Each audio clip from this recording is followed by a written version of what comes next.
Alright, welcome everybody. So today I think we're going to do another eBay finds. So first up is this gigantic puller.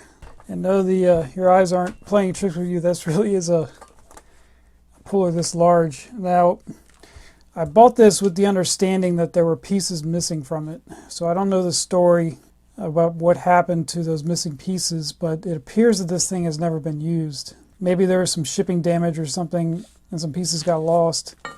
Whatever the case, I was able to pick this up for $130.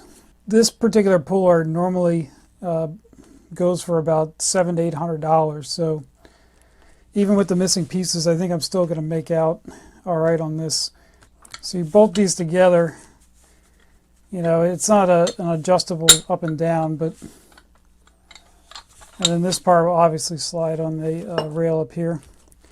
So there's only, what's missing is one of these top arms. So I got both of the feet over here, and I got some of the bolts, so it's missing a lot of the bolts as well.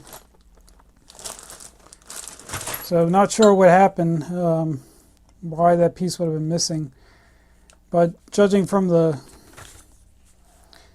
factory milling on the edges here, it doesn't really look like anybody's used this. I think a lot of this is shelfware.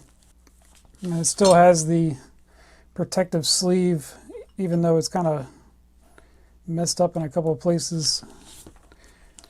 So it does look like there's some dings in a couple of the threads here, but nothing that won't prevent it from working.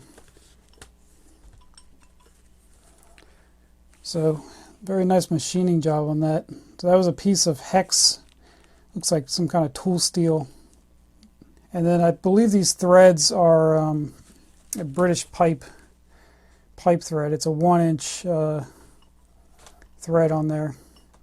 So I'm not really sure what I'm gonna do with this, because I don't really have many jobs that require this type of force. So this is I believe it's 10 metric tons capacity on this. That's basically 11 US tons.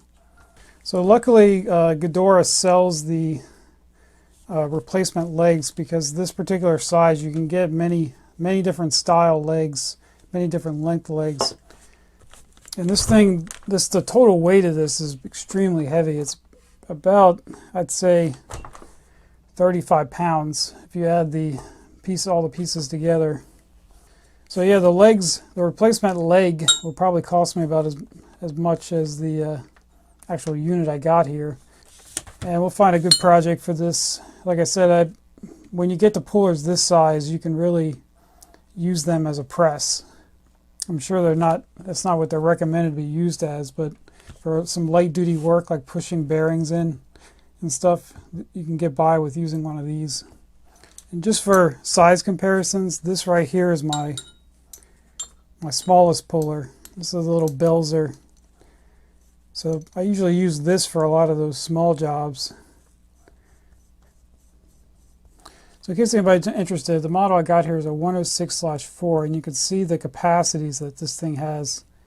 Max external 520 millimeters, and then the internal pulling, it's minimum 185 to maximum 600.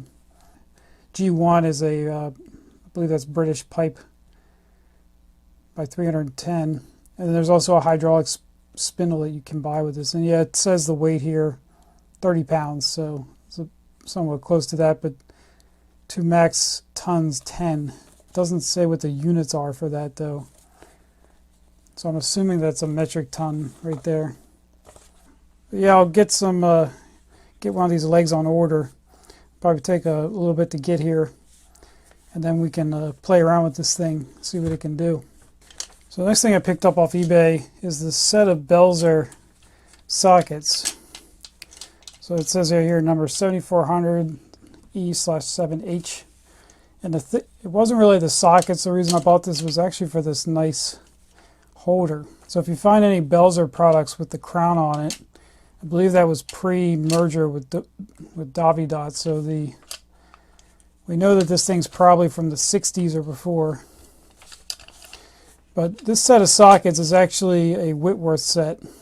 So I don't really know if I'm ever going to have a reason to use these, because I don't think I've ever really needed a Whitworth socket. So you can see it's listed there as 7/16 Whitworth, 1/2 inch BSF. Looks like it goes up to 1/2 inch Whitworth, all the way down to 1/8.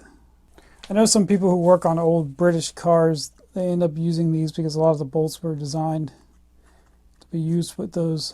So I believe the whole theory behind the Whitworth thing was it was sized based on the size of the fastener, not the actual width across the flats like we're used to.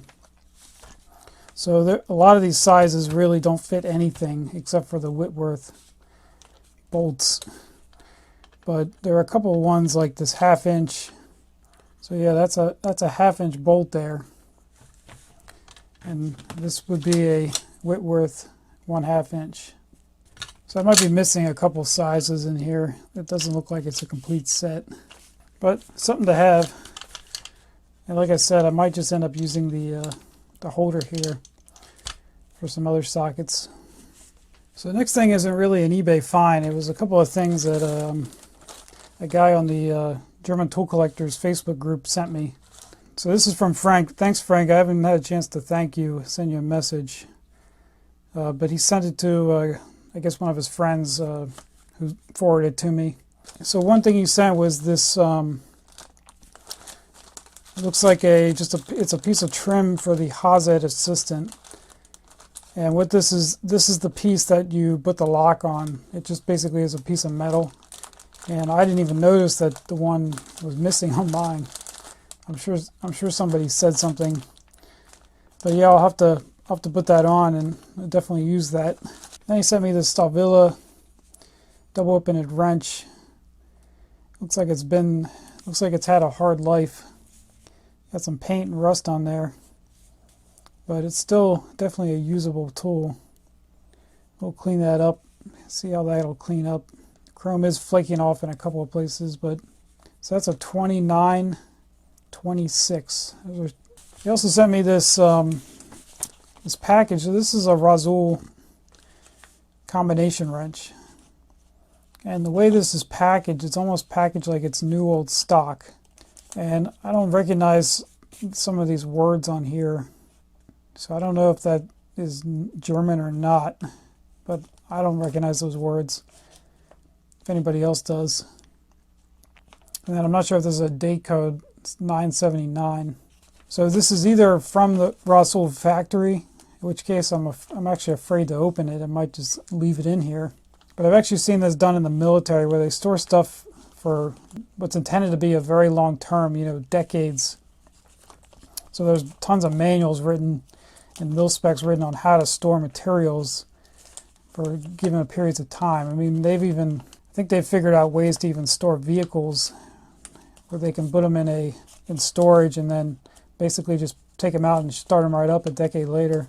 So that's what I think this might be, based on the kind of the heat sealing pattern in there. And it does look like there's some oil in there to prevent corrosion. So it looks like that's a 7/16 of an inch size there, which is I didn't even know Razul made any Imperial stuff. I don't think I've ever seen any yet. So last thing he sent me, I don't remember if he told me what this was, but I'm kind of drawing a blank. So obviously it's an extension of some kind. It's 3/8. It's got an internal square drive on one end and external on the other, but it's got a hole in the middle. First I thought this might be some kind of spark plug tool. I'm sure it's something simple. I'm sure people already are commenting what it is, but so the part number on there it says number 770 DKG, and it's not chromed like their normal products are.